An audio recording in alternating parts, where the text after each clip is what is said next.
Hello everyone, আমার আরও একটি নতুন ভ্লগে সবাইকে স্বাগত জানাই। এই কনকনে শীতের দিনে সবাই কেমন আছো?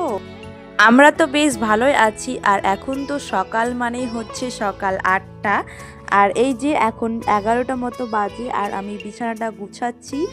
তো বিছানা গোছানো হয়ে গেলে আমি খাওয়া দাওয়া করব। মা ওইদিকে লুচি বানাচ্ছে, লুচি, আলু ভাজা আর শীতের নানান ধরনের সবজি দিয়ে সবজি। তোমরা হয়তো শর্ট ভিডিওতে দেখেই নিয়েছো। তো এই যে বিছানাটা আমি গুছাচ্ছিলাম আর মেয়েও তো থাকবে আমার সাথে, তো মেয়েকে একটু আদর করে নিচ্ছিলাম।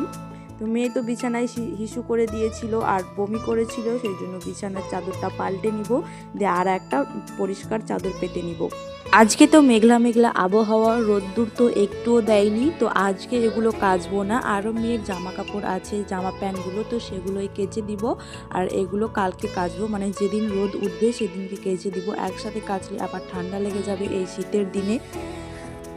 বিছানার চাদরটা তো পেতে নিচ্ছিলাম, এবার আমি আলনাটা গুছাবো। আলনাটা এলোমেলো হয়েছিল, তো সব জামাগুলো নামিয়ে নিলাম।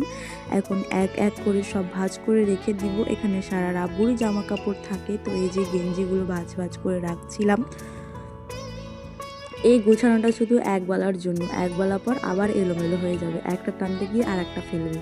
তো যাই হোক, ওইদিকে তো আমার ঘর গুছানো হয়ে গেছে। এখন আমি কালকের ভিজা জামা কাপড়গুলো মেলে দিয়ে দিলাম, আর এই যে কাঁচা জামা কাপড়গুলো এখন মেলে দিব। আর তোমরা আকাশের অবস্থা দেখতেই পাচ্ছ, একটু রোদ দেয়নি।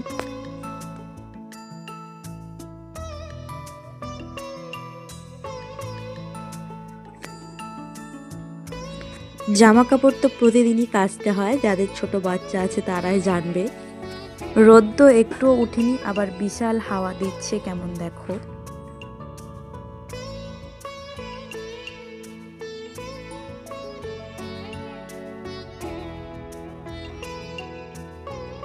তো এই যে জামা কাপড় মেলে নিয়েছি, সব তো মেলে দিলাম। রোদ তো উঠেইনি, সারাদিনে একটু পানিটা ঝরবে সেই জন্য আর কি মেলে দিলাম। তো এই যে নিচে এসে আমি খেতে বসেছি, লুচি বানিয়েছে আর এই যে আলু ভাজা আর একটা সবজি, যেটা তোমাদেরকে আগেই বললাম। আর আমি শর্ট ভিডিওর মাধ্যমে আপলোড করেও দিয়েছি, তোমরা না দেখলে দেখে আসতে পারো আমার চ্যানেলে গিয়ে। সকালের খাওয়া দাওয়া করার পরে তোমাদের সাথে আর তেমন কিছু শেয়ার করা হয়নি, দেখা হচ্ছে একবারে রাত্রে। এই যে আমি আটা মেখে রেখেছি রুটি বানানোর জন্য, আর ননদ ওইদিকে ম্যাগি বানাচ্ছে, আর আমরা এখানে মা মেয়ে বসে বসে একটু ভিডিও করছিলাম। তো ম্যাগি বানার ফুল রেসিপি আমি শর্ট ভিডিওর মাধ্যমে একটা শেয়ার করব।